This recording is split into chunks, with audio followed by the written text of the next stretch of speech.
Kawawang pusa. Nandun kasi yung ibon. Nainggit siya sa ibon. Kasi yung ibon naglambingan. Ala.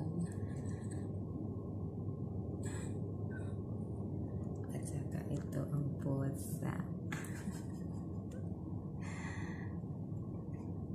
Akala nag-away.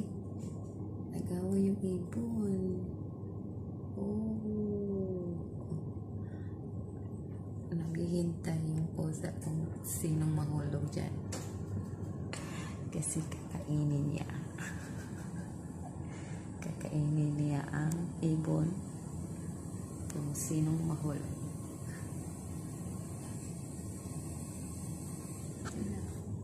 Wala nang mahulog.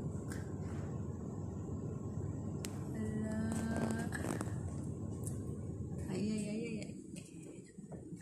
Naghintay talaga ang pusa.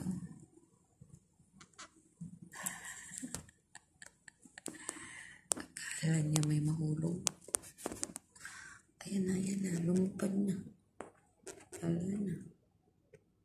Ay, tatlo pala yan sila.